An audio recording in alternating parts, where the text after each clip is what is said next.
Continue strengthening the existing collaboration, cooperation, and dialogue so that we realize the dream for better Kenya for all.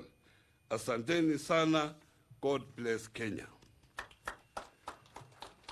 I now take this opportunity, Your Excellency, to invite the Deputy President of the Republic of Kenya, Dr. William Ruto, to make his speech.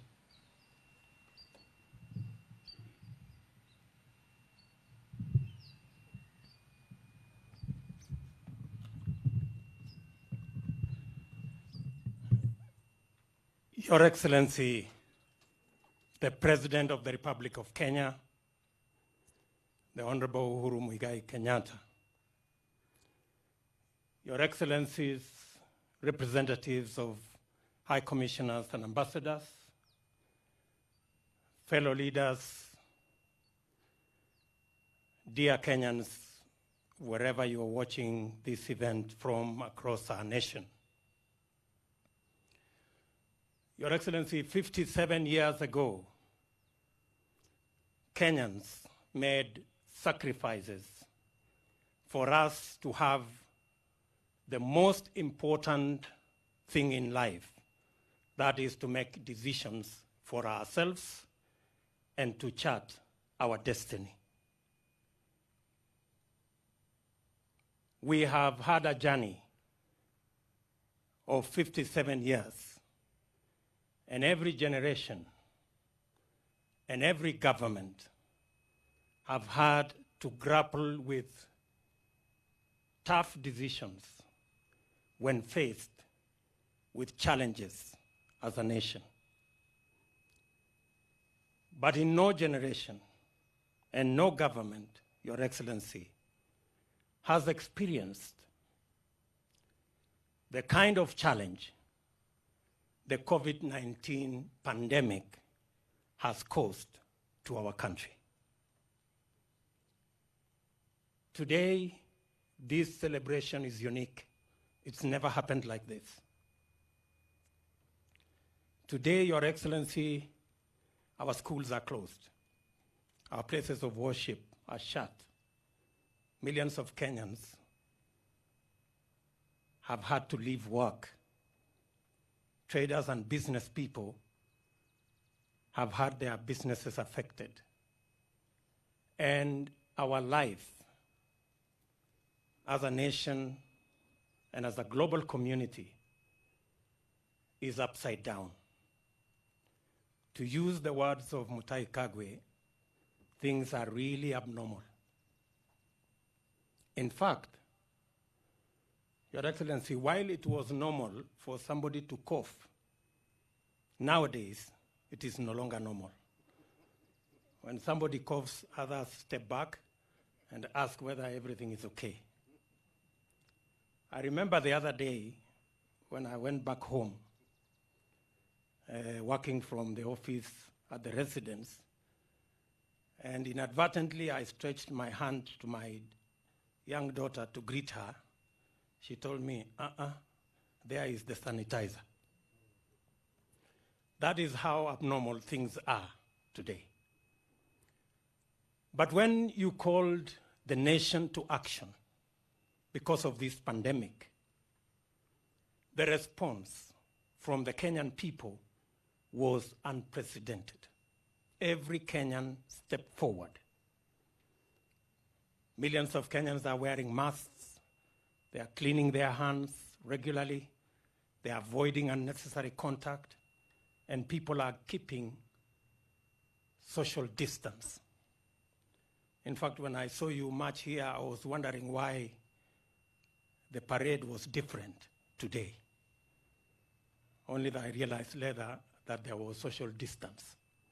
So we've really changed. But Your Excellency, your intervention, as you mobilized government to provide guidelines, every Kenyan across this nation is now part of the big army to try and deal with the COVID-19 pandemic. Your Excellency, as a people, we are confident that under your leadership, the Kenya government will take the necessary decisions. And I'm calling on leaders across the divide and Kenyans across the nation to work with you and government to make sure that we mitigate and minimize the effects of this pandemic as we work out the new normal, because it looks obvious that there will be a new normal. It's not if, I think it's an imperative. And if we can fashion that new normal, then we can move into the phase of ensuring that we deal now with the effects, how to open our schools, how to open our businesses, what kind of support we can give to our SMEs, and how we are going to open our places of worship. And Your Excellency, we are confident that under your leadership, we will have a new normal and Kenya will move into the future the way we have overcome our challenges in the past. Finally, Kenyans, Your Excellency, are praying. Kenyans are praying for you, Kenyans are praying for their government, and Kenyans are praying for our nation. Many spiritual leaders across this land are praying. In fact, the COVID-19 pandemic has made everybody realize our inadequacy and what God can do. Your Excellency, this is your day. The nation is waiting because we are in a very peculiar place. Ladies and gentlemen, it's now my humble duty to ask His Excellency, the President of the Republic of Kenya, to make his remarks and lead the nation in this celebration. Your Excellency, sir.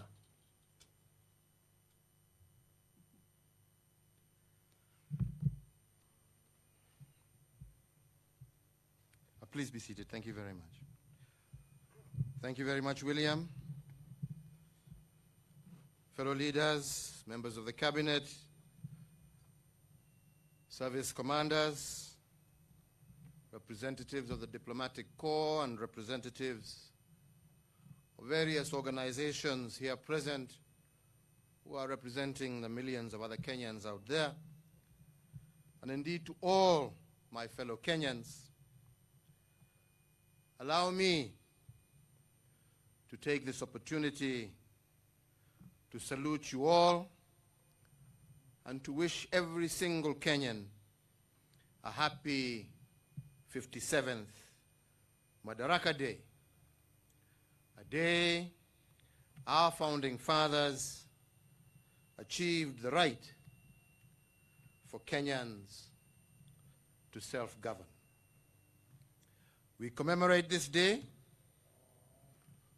with fond memories of the struggle for independence and the birth of the Kenyan nation, and with it, the birth of the Kenyan dream. We are further emboldened by the fact that united in struggle, we managed to defeat a giant nation. And this leads us all to believe that even as we fight the corona pandemic today, our victory over our colonizers should remind us that here too we shall be victorious. Although slowed down by the health crisis and the economic downturn caused by COVID-19, I am further comforted by the teachings of our founding fathers. They instructed us to be our very best at our darkest moment. They taught us not to question in the dark the dreams that we dreamt in the light. And indeed, when our dreams hit rock bottom, they taught us not to abandon them, but to reimagine them instead. They told us that rock bottom is actually a foundation that you can build on. This corona moment we are in, yes, indeed, a dark moment. But the founders of our nation required us to be at our very best at moments like this. And this demand is not a lofty ideal. They themselves practiced it as they fought to bring us self-rule. Fellow Kenyans, self-rule required dreaming heroically, embracing the unknown, and offering to die for an ideal. But this was not an easy feat, as thousands lost their lives at battle. The dream of Madaraka increasingly became nothing but a bridge too far. Yet in their darkest moments, our founding fathers did not abandon the course. Instead, they reimagined it, they regrouped, and they re-engaged differently. Many died before they breathed the air of freedom, but many more lived to witness the flowering of a new nation. This gave them hope that the Kenyan dream is actually within reach, and it was possible. Because of their faith and fortitude, they did fight the good fight, and they won. And out of this, they gifted us Kenya. On this Madaraka Day, we thank each and every one of them for this gift and for their teachings on how to remodel an idea in the face of enormous challenges and raging crisis. Today, therefore, and all future Madaraka days, I call upon all of us to ponder the state of the Kenyan dream. And in pondering it, we must remember that Kenya is still a work in progress. Similarly, as we reflect on the progress we have made, as we look inwards for self-introspection, we must not over-criticize ourselves. And I say so because in the subconscious mind, we become what we repeatedly do.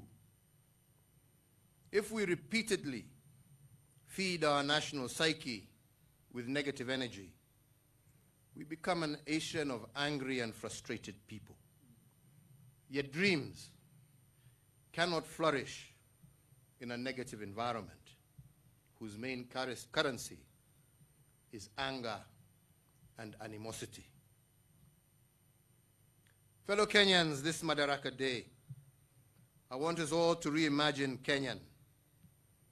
More so because COVID-19 has forced us into a situation where we have to reset our national systems.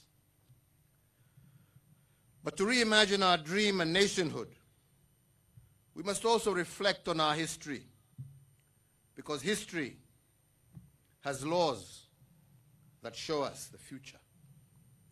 We must begin by asking ourselves a number of questions.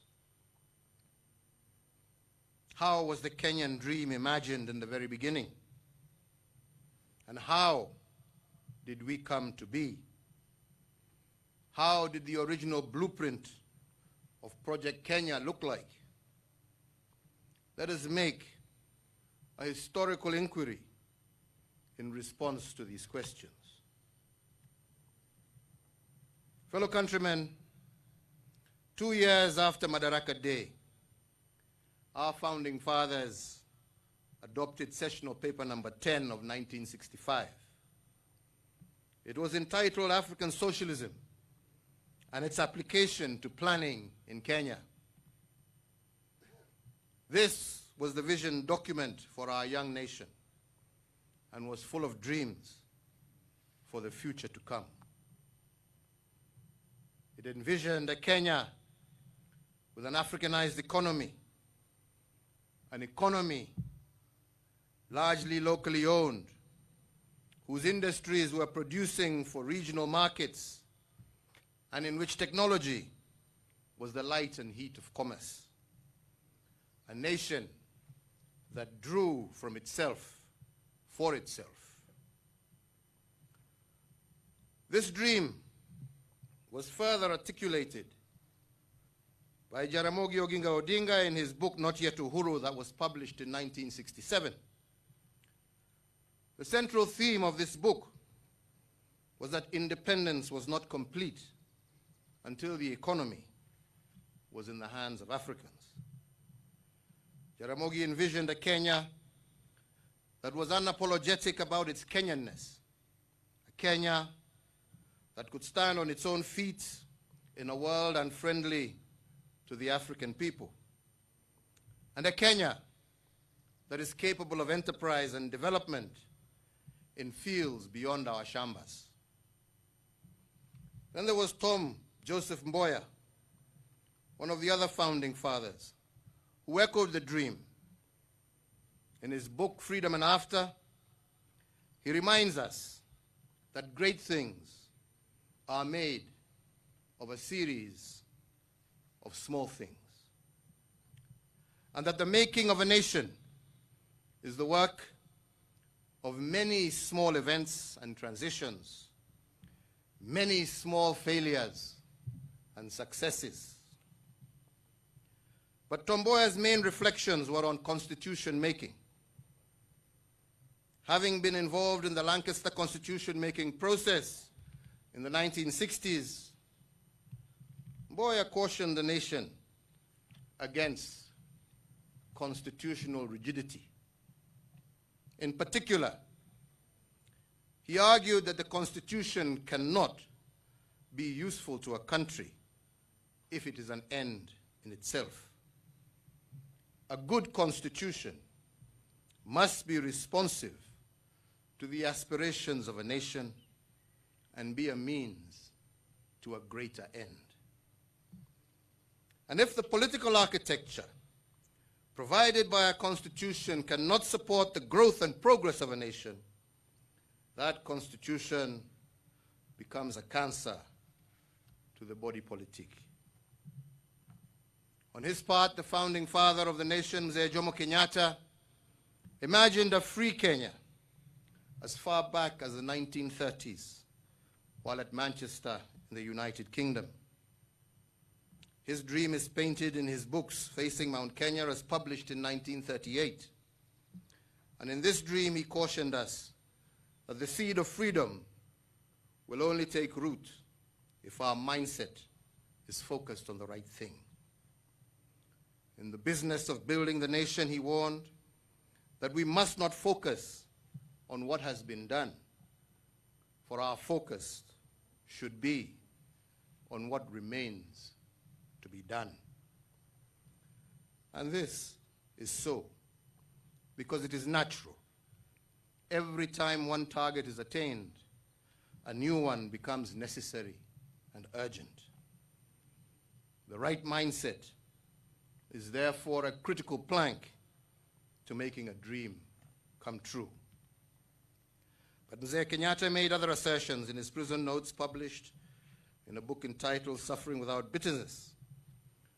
Reflecting on his struggles while in prison, Mzee said that if hope will sustain you through fire, faith is greater because it enables you to leap over the fire.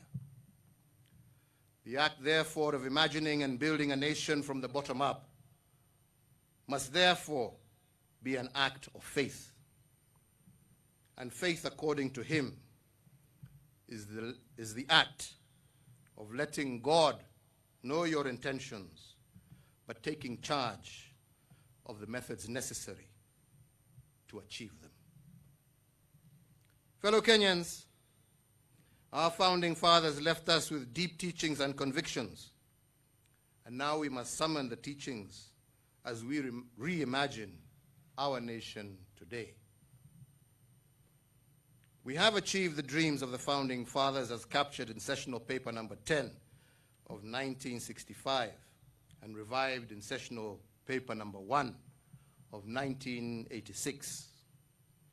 Further, I believe we have made admirable progress in the implementation of our own Vision 2030 as my administration implements the Big Four agenda. But truth be told, that this vision comes to an end in 9 years.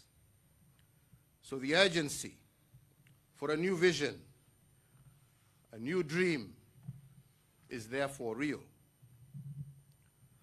Like Kenya in its 50s, the Holy Bible required nations to hit the reset button every 50 years. On the 50th year, we are told, all debts were forgiven, slaves were set free, and all land was left unattended. This action brought renewal to the soul of the nation, healing to the land, and a fresh vision to its people, and they called it the Year of Jubilee. But for us, fellow Kenyans, to craft this new dream and to prepare for the next great leap forward, we need to finish what our founding fathers had started. And this is what we set out to do in our quest to uproot the remnants of ignorance, poverty, and disease in our midst. This inspired my administration's transformative agenda for the nation, the Big Four. And allow me just to give you only 3 examples of unfinished business started by our founding fathers and which we today are endeavoring to complete. The first one is infrastructure, the backbone and the enabler of any economy. And by this I mean roads, rails, ports, and so on. At independence, we had only 1,800 kilometers of tarmac road.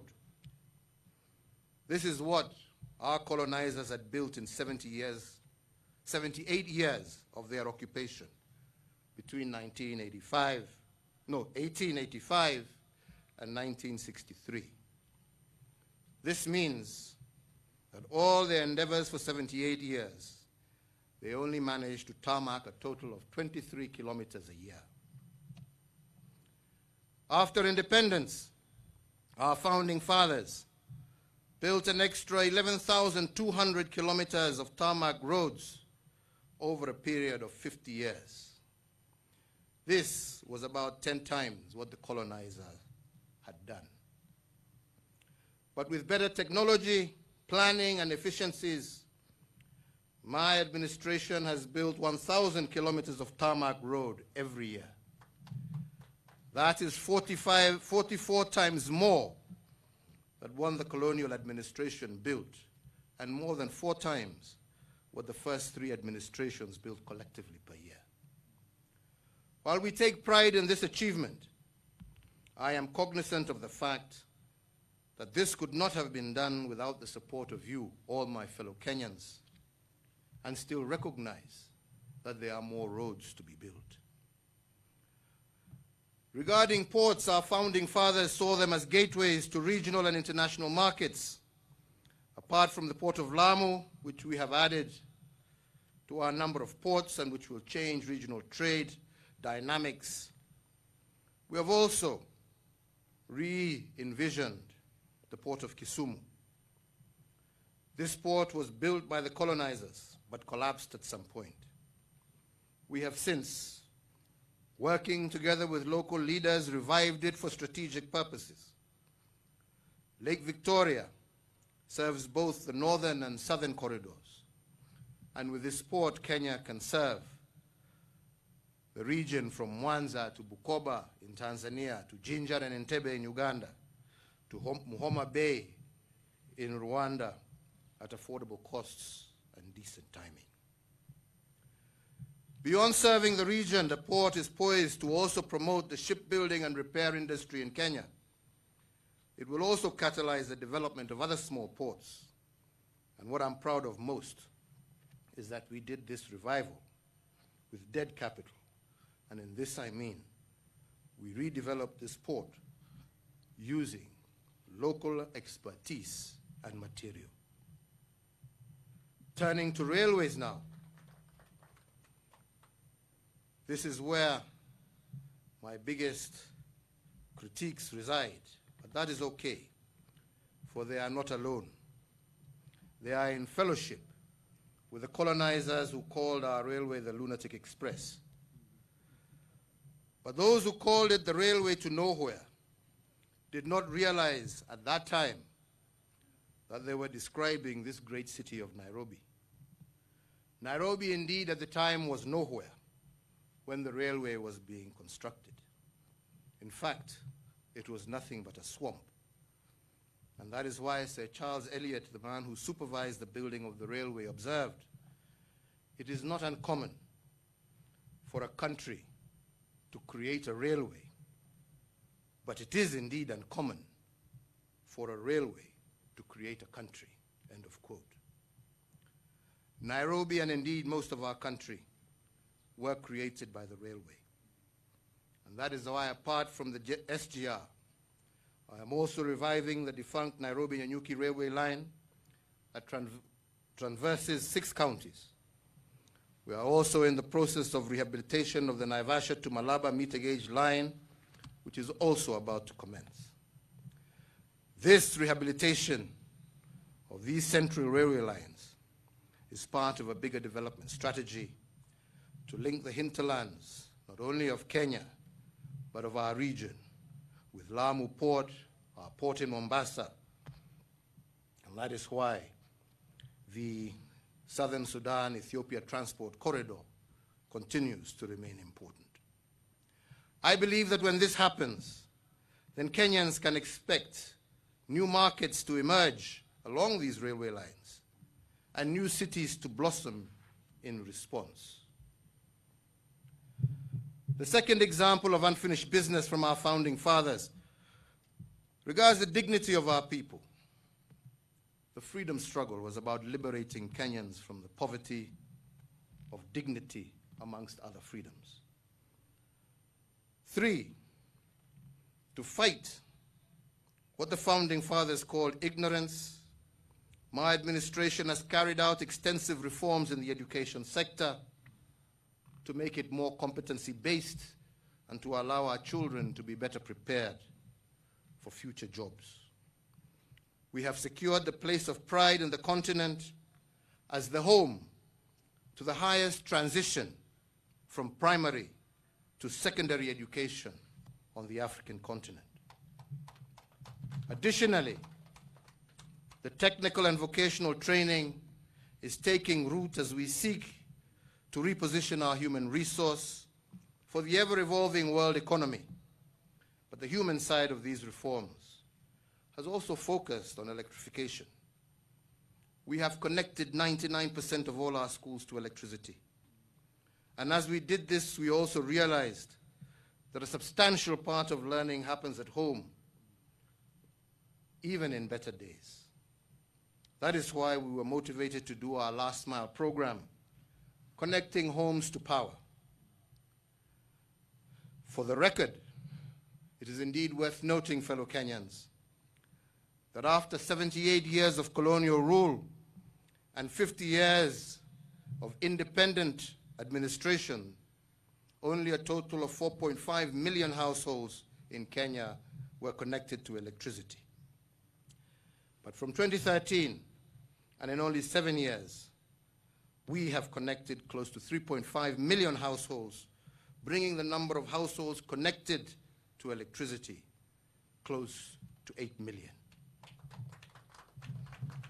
This means that we have done 15 times more than the previous administrations to connect our people to electricity. We take pride in this, not because we are better, but because we have to finish the business of our founding fathers in order to envision a new dream. And we take cognizance that we too shall not finish, but we shall also leave a foundation for future leaders to continue. If electricity and education reforms are supported to fight ignorance, our efforts to fighting disease are in the universal healthcare program. Our healthcare reforms are far beyond what our forefathers expected. We have not only dispatched sophisticated machinery to hospitals across the country's counties in order to localize treatment, and indeed working together with county governments across the country, we have sought to improve our health facilities. But we have also made this treatment much more affordable through NHIF, and with upcoming reforms, we expect this to expand even more. We have done this because poor health has a way of indignifying people. But with treatment close by and costs reduced, a patient does not have to sell their property in search of good health. If this was the dream of our founding fathers, then it is our obligation to achieve it. The coronavirus pandemic has highlighted the urgency on this endeavor. And once again, I wish to give my thanks and indeed praise to our county governments with whom we have worked hand in hand in this endeavor. My third example is about land. A critical motivation for waging the war of liberation against the colonial rule was land. Regaining our land from the colonial masters and laying a personal claim to it was a motivation for the struggle. And that is why the title deed became a sacred emblem to many Kenyans. It is a token earned from a struggle of sorts. After 50 years of independence, 6 million title deeds were issued by 2013, when I assumed the presidency of our nation.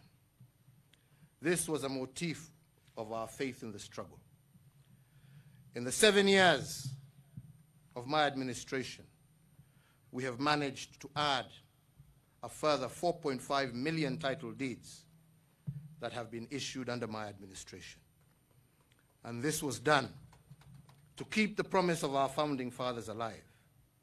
These are among many other programs and projects aimed at realizing the dream of our forefathers. Fellow Kenyans, as I have already mentioned, Mzee Jomo Kenyatta taught us that we must not focus on what has been done. Our focus should be on what remains to be done. But in giving you the 3 examples of my achievements, I was not telling you what we have done. I was telling you why we did it. We did it in order to finish the business of our founding fathers, so that we can indeed reimagine the Kenyan dream. I now want to shift to 2 things that I believe remain to be done in order to reimagine our new Kenya. The first thing goes back to T.J. Mboya and the thoughts he expounds on in his book Freedom and After, and his collection of speeches that were published under the title The Challenge of Nationhood. 50 years ago, Mboya warned Kenyans against constitutional rigidity. As I have already mentioned, he told us that a constitution is not an end in itself. It is a means to a greater end. It is a living document. And if certain elements of the Constitution outlive their historical purposes, they become a cancer. They must be removed, or they will infect the good elements of the mother law. And that is why, fellow Kenyans, we removed Section 2A that had been added to the Independence Constitution in the early 1980s. We removed this section in 1991 in order to create a multi-party system. Why? Because this Section 2A had outlived its historical purposes, and it was morphing into a political cancer. Then after the 2008 violence, we embedded the National Accord and Reconciliation Act into our Constitution to expand the executive arm of government. This happened out of historical necessity. And then again in 2010, we formulated and adopted a new constitutional order, altogether replacing the Independence Constitution. Indeed, today, I am truly thankful to the Almighty God for having been given the mandate by the people of Kenya to not only lead its implementation, but also to serve as the first president under this new constitution. 10 years later, I am already discerning a constitutional moment. And I want to be clear, not a moment to replace the 2010 Constitution, but one to improve on it. A moment that will right what we didn't get correct in 2010. But fundamentally, the constitutional moment that I discern is one that will bring an end to the senseless cycles of violence that we have experienced in every election cycle since 1992. And one that will deepen our democratic credentials as a country and lead to a much more inclusive society, which I do believe was the intention of the framers of the 2010 Constitution. Fellow Kenyans, we cannot reimagine our nationhood also without changing our political architecture. But we cannot change this architecture without re-engineering our Constitution. If we have done great things in the area of brick and mortar, the greater things that remain to be done have to do with our governance system, and we must not be afraid of changing the system if it does not serve our present and future purposes. The second thing that remains to be done is the transformation of our civic culture. Culture is at the core of reimagining a national dream. And when the drafters of Chapter 6 of our Constitution put pen to paper, what they wanted was to bring this culture to order. But it is difficult to police a political culture. More so, if the culture is like one that was described by Canon Donaldson of Westminster Abbey. Canon Donaldson, on March 20th, 1925, spoke of a culture that thrives in politics without principle, wealth without work, pleasure without conscience, knowledge without morality, science without humanity, and worship without sacrifice. And part of this sermon speaks to our reality today as Kenyans. If we are to push the reset button and reimagine our dreams as a nation, we must transform our civic culture to one that is based and biased towards duty, hard work, and integrity. Fellow countrymen, we need political leaders totally committed to promoting not themselves, but what will transform lives of our people in line with what our founding fathers yearned for. Indeed, as Martin Luther King Jr. said, and I quote, "We need political leaders not in love with money, but in love with justice. Not in love with publicity, but in love with humanity." End of quote. Finally, fellow Kenyans, I want to address in brief our national response to the coronavirus pandemic, because I will be addressing you again on this issue in a few days to come. As a caring, responsive government, and to cushion all Kenyan households against the economic shocks triggered by the coronavirus disease, we continue to progressively roll out targeted measures to sustain livelihoods. We have reduced taxes to enhance affordability of all products by reducing VAT from 16% to 14%, and increase the earnings and purchase power of all employees by reducing pay as you earn. But we have also incentivized business to retain staff and operations by reducing corporation tax. Last Saturday, I also announced an 8-point economic stimulus program that will see additionally us sending a further Kenya shillings 53.7 billion to Kenyan households. Indeed, I have noted with concern the fact that our hospitality sector, that has been greatly hit as a result of the lockdowns, we have many of our workers now who are seemingly being laid off as a result of there being no business in all our tourism or hospitality facilities. And in order to cushion these workers and to work in line with this sector, my administration will focus on an intervention by offering an initial 2 billion shillings from the Exchequer to support hotels and all related establishments and to ensure that they are able to maintain their staff complement. And our Cabinet Subcommittee will be meeting to engage with stakeholders to develop the protocols for this.